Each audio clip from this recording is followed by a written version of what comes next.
La vie après la mort selon Einstein. Ce qu'on sait de Einstein, c'est qu'il croyait en un avenir tout tracé et gravé dans le marbre. Qu'il se représentait le temps comme une rivière gelée, il était déterministe. Un mois avant sa mort, en 1955, il termine par ces mots: Pour nous, physiciens dans l'âme, la distinction entre le passé, le présent et le futur ne gardera que la valeur d'une illusion.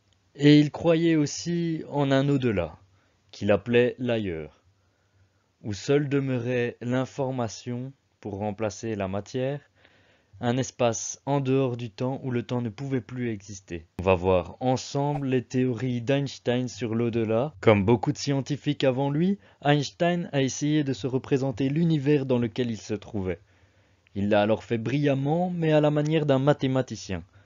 Il l'a fait à l'aide d'équations, c'était après 1905, donc il avait déjà découvert E égale mc carré, et il a représenté notre univers par une forme géométrique, un cône en 4 dimensions, 3 dimensions d'espace et une dimension de temps.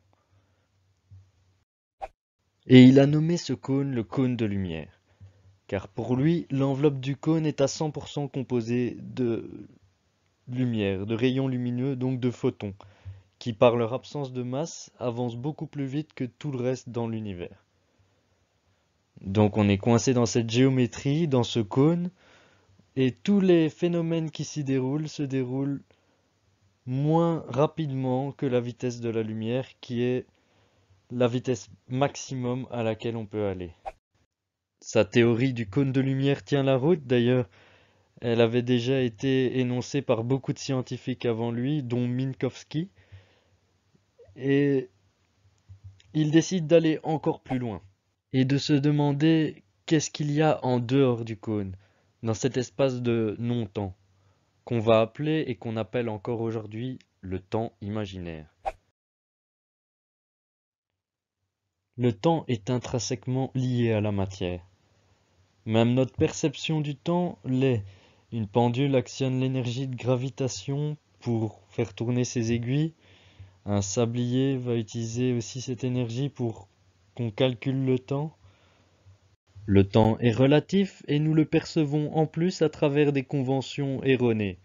D'ailleurs, le saviez-vous?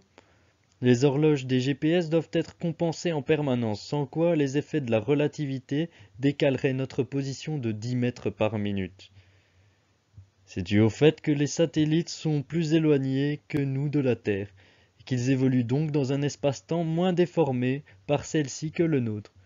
Le temps de leurs horloges n'est donc pas le même que le nôtre.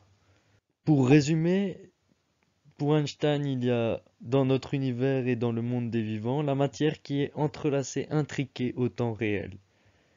Et en dehors de notre univers, en dehors du coma des mortels, il y a un monde où l'information remplace la matière et le temps est remplacé par du temps imaginaire.